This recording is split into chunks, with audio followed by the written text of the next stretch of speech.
Hello everyone and welcome to this video. Here I'll be showing you the 6 books that you will not be able to read. Basically, the idea behind it is that either the books were lost, damaged, or simply left out of editing. The original books of J.R.R. Tolkien.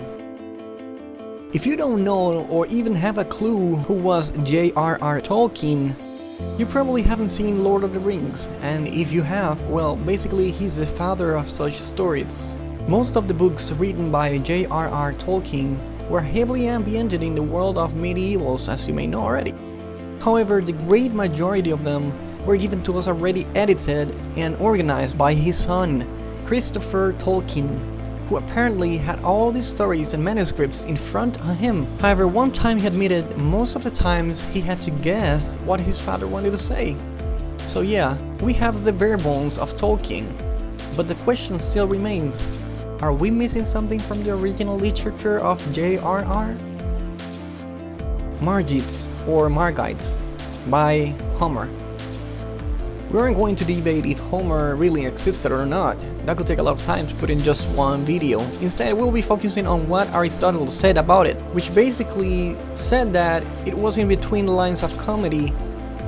He basically made an analogy out of it and said, as there are Iliad and Odyssey to our tragedies, so it is the Margites to our comedies.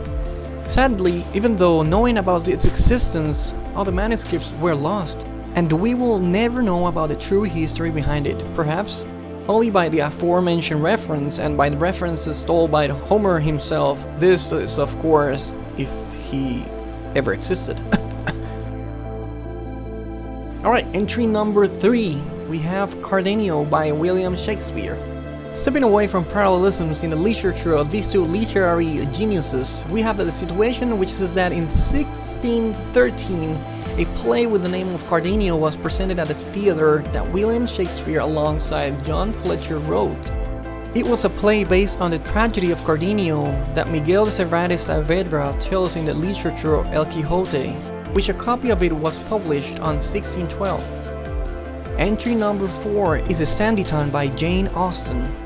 The English writer Jane Austen in January 1817 started working on a novel called The Brothers, who then changed the title of such novel to Sanditon on its first publication in 1925. She only completed 12 chapters before abruptly stopping her work on the novel in mid-March 1817, mainly because her illness prevented her from continuing work on it.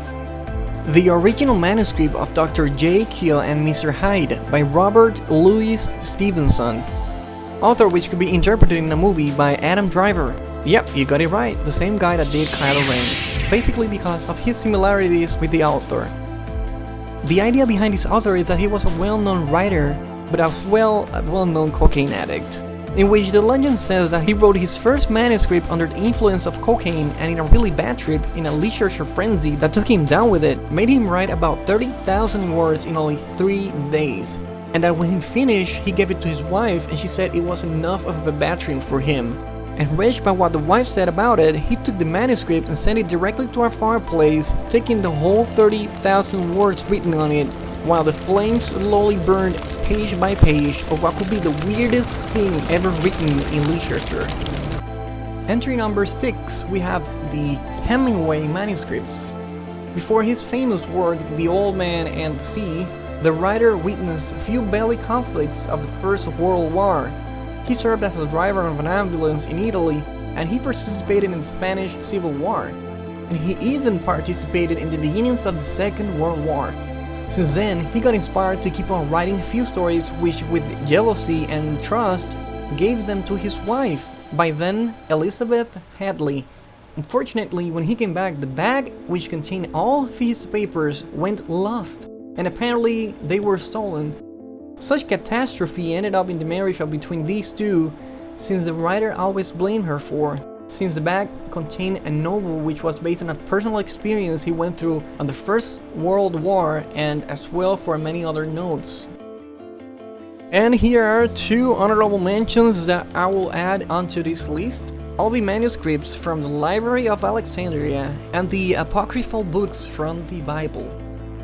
If you would like to read more of these, I will leave you with the links in the description box below for more information. Also, if you would like to see more content like the ones you just saw to be uploaded more regularly or on a weekly basis, please comment in the comment section below and add your opinion on this topic. Do you know by any chance any other interesting entry for lost books? And also, don't forget to like this video and subscribe for when the new content is released, you can see it before anyone else. Thank you for watching.